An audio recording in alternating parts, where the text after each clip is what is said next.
Yeah, g'day YouTubers, Spannerman again here with another video. Today we're going to talk about some of the faults you can get doing hand filing. So we're going to go over those and I'll read them out, but before I read them out, I'm just going to show you a few of the faults that I deliberately made. This one here is what we call back slope. This is a 3/8 low profile chain and you can see that there's no hook on it whatsoever. A larger file was used, a 5.2 millimeter, and as you can see, it's got a back slope on it. Whereas we go up a little bit further, that's the standard type hook that you should have on a 3/8 low profile with a 4 millimeter file. So that's on that one. And we've got a larger chain, a 3/8 chain, and what we've done with that one is created two different types of profiles. That's a standard profile, bit of a hook on it. This one here, where is it? Here it is here. Has got too much hook on it. It had a 4 millimeter file on it. As you can see, it looks like a parrot's beak. It's got too much hook.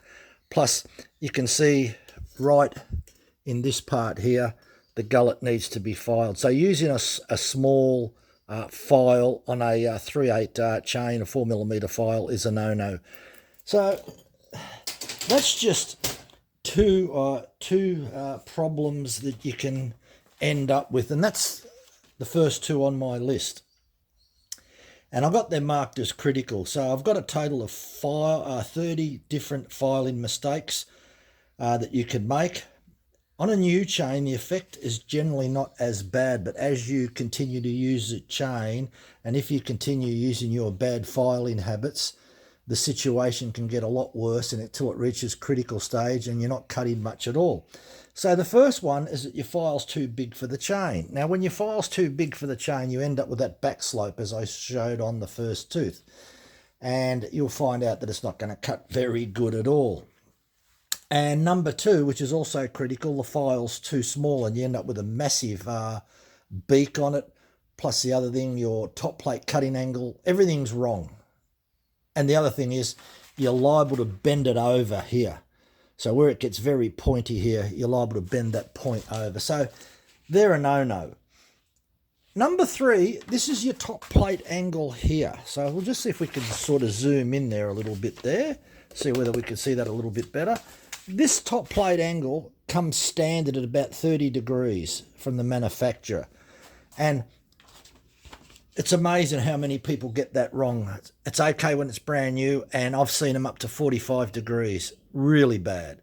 So it's another one to make sure that you've got the right angle. You can get a still sell a depth gauge. It has little windows in it. You can place it over the top to make sure that you're doing your 30-degree angle. The other one, number four, it's also critical, filing with a slight curve like a banana. So what happens there, the whole idea that when you place your file in, you're supposed to keep your file straight, but some people actually file like a banana. Now, if you're filing like a banana, you're going to start filing the point off too much. You're really going to end up with a bad looking tooth, and don't expect that to cut too good. So that's another one that people do. And if they get into the habit of filing with a slight curve on it, yeah, they wonder why their chain's not cutting good. The other one that can happen is that you're filing too much at the front. So in other words, you start off straight and then you end up, there's a little bit of a gap at the back and you're filing at the front. So that's a bad one because you're going to change the top plate angle slowly by doing that. And that's actually what starts to happen. People start filing at the front and the angle starts to slowly change. So by the time you get halfway down, who knows what angle you're going to end up with.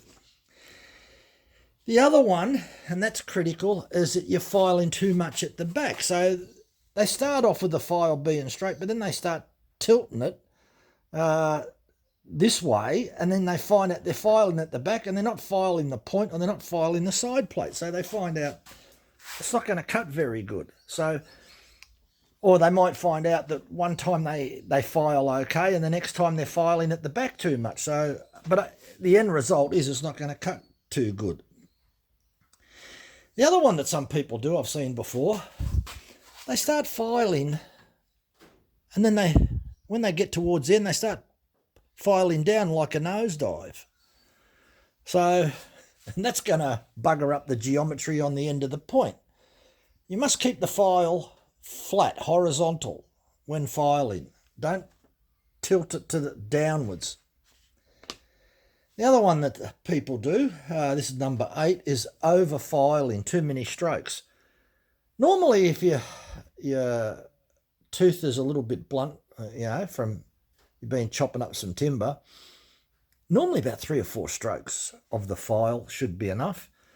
You shouldn't really have to do too much more than that. So there's no point doing a dozen strokes when you don't need to. So try and revise that and make sure that you're not over-filing. The next one is critical. Number 9 is under-filing.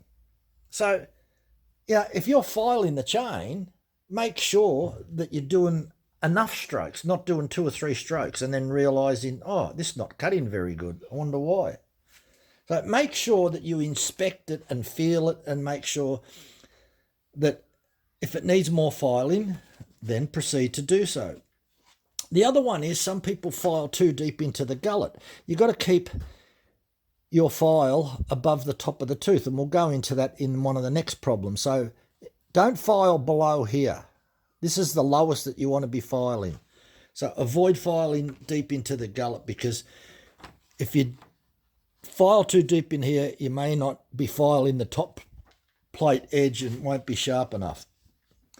The other one that people do with files aren't what they used to be. They were made much better years ago. So files wear out very quick and become blunt. One of the worst things you can be doing is trying to sharpen a tooth up and you've got a worn file. Throw them in the rubbish. Some people ask the question, how do you know if they're worn? Well, quite easily. When you push the file through, if it's not taken off metal or it just skates across, it's blunt, throw it in the rubbish. Also, I've noticed on a lot of worn files, they look a little bit shiny. So avoid using blunt files. Number 12, a lot of the times on a full chisel, which is what this is, you're required to pull the file down 10 degrees on an angle to do a full chisel chain. Not all full chisels require it, still don't require it. But 10 degrees, if that's horizontal, 10 degrees is about something like that. You don't want to be filing like this. So, 10 degrees, slight tilt like that. That's all you need. That's about 10 degrees. So that's a 10 degrees downward tilt. People sometimes do it much more. Number 13, holding the file wrong. The thumb should be facing upwards. And so what a lot of people do when they file, they have the thumb upwards like this. And when they push forwards, they have a twisting motion. They tend to twist. That's okay. That's fine. So you've got to make sure that you're in that nice, comfortable position. Some people, I like to be this side and my body this side of the file so that I've got good vision and I can see whether the file's up or down. So that's the way that I would like to file. So I guess everybody's got a different style, but what works for you? So if it's working good for you, stick with your style or your method, as long as it works and does the job. Number 14 is quite critical. The old raker gauges, depth gauges. Some people file these down by eye. They don't use a depth gauge. If you file them down too much, your chainsaw is going to get real grabby and bite into the timber. You don't want that. So that is very critical. The other thing that's just as critical is that you're filing this tooth down and you forget to do maintenance on the depth gauges. And then, you wonder why your chainsaw's not cutting. So that's another one. Another one that's very interesting, and it's critical as well, is the left hand versus the right hand. And what that means is that if you're stronger in the right hand, you may have a tendency to file more metal off the tooth than if you're using your left hand. So try and keep a bit of a track on that to make sure that you're filing the same amount of metal off whether you're using the left or the right hand. So, because some people are stronger if you're right-handed, they're most likely stronger in the right hand. The other one that's also critical, number 17, is filing and not watching where to apply pressure, upward pressure or side pressure. What that means that when you've got your file in here, that if you can see a little gap where the file is and where the tooth is, so in other words, when we place our file on there, if you can see a little tiny gap along this trailing edge, you probably need to apply pressure, upward pressure to the file so that the file is being pushed up as well as pushed in and back against the tooth. So you need to be aware of that and practice where to apply your pressure. The next one that's interesting, number 18, is teeth size variation due to incorrect file pressure or bad grinding practices. Try and keep the teeth all the same length where possible. In the situation where you damage the tooth because you hit a little stone, well, I really wouldn't worry about one or two teeth, but generally I try and keep all the teeth roughly the same size. I'm not too critical on that one because we've got the depth gauges to match up. But it's a good practice to try and keep them all roughly the same size. Number 19 is also very critical, is that the file needs to be sitting 20% above the top of the tooth. So if this is the top of the tooth here, we need the file to be sitting about 20% above. If we sit the file 20% above, we get the right top plate cutting angle. This leading edge on the top plate is called the top plate cutting angle. When the file sits up about 20%, we end up with our 60-degree angle. So that's a 60-degree angle on this face along here. And that's created by the file or a grinder, provided on a grinder it's done automatically, so you don't have to worry about it. But on a file, you need to make sure that your file is sitting 20% above. That's very critical. Another thing about files, don't go out and buy yourself El Cheapo files because they only last a few thousand strokes and you've got to throw them in the rubbish. So that's another mistake that people make, using files forever and wondering why it's taking forever to sharpen the tooth. So be aware of that. Go buy yourself some Swedish files, Velobe or Stihl or some other well-known brand. Oregon make files as well. So just be aware that the cheap files don't do a good job or last as long. Okay, number 21. Clean your files with a good quality file card to remove the iron filings, because if your files clog up with some iron filings, it's not going to file as good. So you see a lot of people that will get the file and after they file, they'll tap it like this just to try and shake some out. Sometimes I get my hand and rub it through my fingers, a file, to remove some of them, but a file card does a better job. So get yourself a file card. The other thing is, number 22, make sure that you clean your gullets out, that your gullets look like they're nice and flat like that, not up and down like an ocean wave. So try and keep that fairly level. That also helps for the chips to exit much better.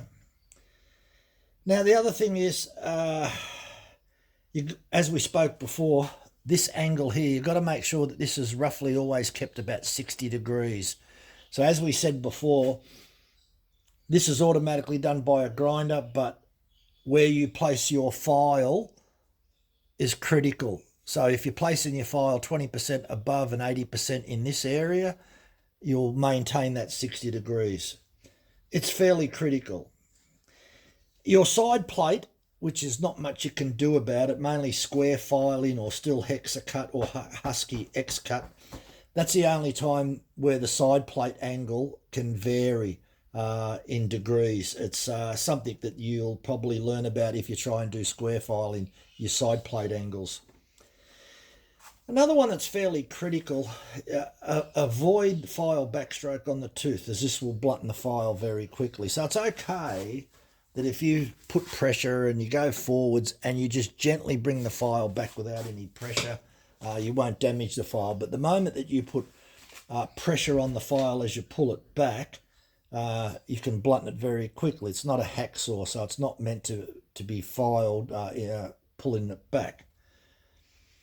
The other thing, number 26, is file the tooth from the inside to the outside. It helps protect the chrome plate, and if you use a twisting motion, it helps smooth out.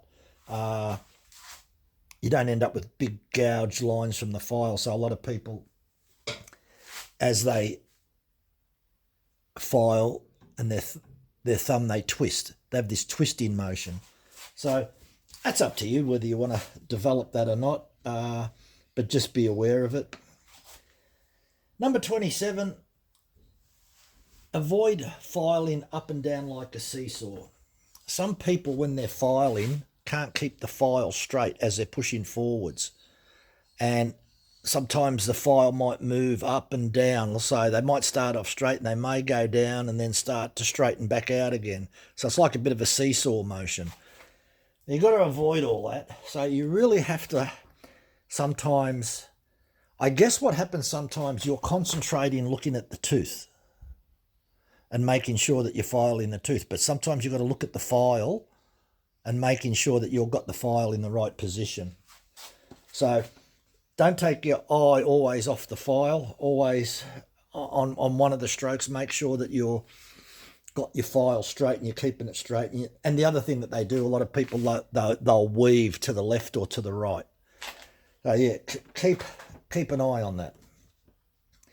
Number 28, with freehand filing, you need a reference from time to time. Otherwise, your filing top plate angle, 25 or 30 degrees, can vary.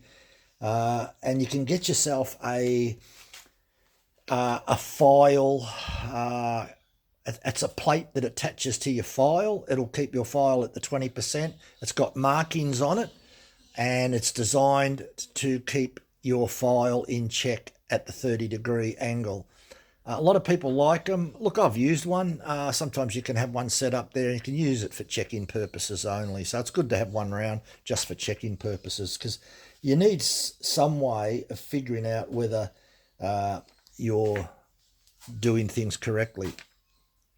Now, there's another one, number 29, and I've got that marked as critical because it's called tooth variation in length versus raker height. So your saw can cut crooked. That could be bar related as well. You could also find out that the bar's worn out and the chain is leaning to one side. That can cause you can cut crooked. But if your teeth are all different lengths and your depth gauges are all different lengths as well, you can find out that it can cut crooked, because if the left side is cutting more timber than the right side, it'll cut crooked, or vice versa. So how do you make sure that you don't end up in that situation? You make sure you try and keep the length of the tooth as roughly uniform, as practical as possible, and you make sure that these are all set at the correct length. The best way to do that, the relationship between the height of this and the height of the tooth, is use a progressive depth gauge. They're a slanted gauge. You can get them from Stihl or Husqvarna, and progressively they remove the depth gauge. When you place it over the top, the depth gauge will protrude through a little square and you proceed to file it. So they're much more favourable than the typical constant depth gauge, which just fits over 4 teeth and has a little cut. We've actually got one here. I'll grab one.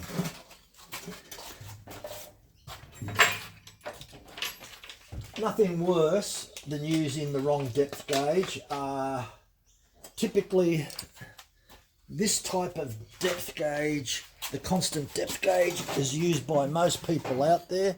That's this type of, I'll turn it around the other way so you can see it. This type of depth gauge is used by a lot of people. You'll see 0.65 of a millimetre. What that means is this depth from the top of the tooth to the point, these 2 points, the depth here is 0.65 of a millimetre. It's called constant because it never changes. And they're the little windows I was talking about before, your 30 degrees, 10 degrees and 35. These type of gauges are okay, but really you're much better off to use one of these type of gauges. This is called a progressive depth gauge. It sits over one tooth. So that one tooth sits underneath here. this end part sits on the tie strap and the depth gauge protrudes through the little window, and you proceed to file it. Much more accurate. They'll take off more than 0.65 of a millimetre. By the time you get down to the end of the tooth here, you'll be taking over a millimetre off there. So get yourself a progressive depth gauge. They are much more, most of the professionals out there will use a progressive depth gauge. So that was number 30, the progressive depth gauge. So in conclusion, mistakes in hand filing usually happen after a new chain has been filed a few times and they start to drift off the angles or get it all wrong or use the wrong files. So a new chain will always act as a guide because you'll know that that's set at the correct angles from manufacture, and that's where people start to go off track, and that's where the problem starts. So you might find out the first 2 or 3 times that you filed it, you go, oh, she's not cutting as good as what she used to. You need to be able to check your angles. You need some sort of method to check it. And as I said, you can get yourself a gauge like this. It's good for checking the angle, even if you just buy it for that 30 degrees. 95% of chains out there will be at 30 degrees. It's only some of the full chisel teeth like this are set at 25 degrees. 35 degrees is much more aggressive. It's generally used in soft timber. 25 degrees is less aggressive. It's used in hard timber. So if you want to file your tooth at 25 degrees for hard timber, that's fine. If you want to file it at 35 degrees, that's also fine. That's used in soft timber. But there is no markings on this type of gauge for 25 degrees.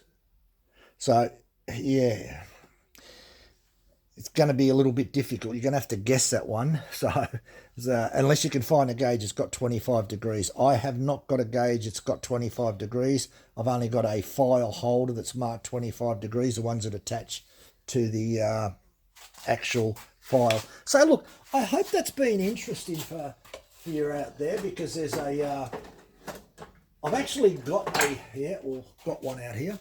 I've got a file holder. So this is a file holder that attaches. It's a still, and if you actually have a good look, you can see the line here. It's got 30 degrees on that. If it focuses, it's got 30 degrees left and right, and at the end it's got 10 degrees. Whole idea is on these that the file sits underneath, and the file, you can see that the file sits up in this little groove here. It sits up 20% higher. You can see the 30 degree markings now. And these are specific to the chain. You'll notice there in the middle, it will say 3/8.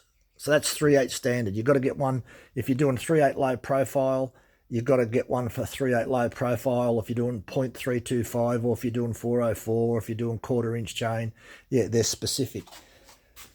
So that's probably about it. I've just gone over 30 different scenarios where there's some sort of fault in hand filing. And it's so easy to make those mistakes.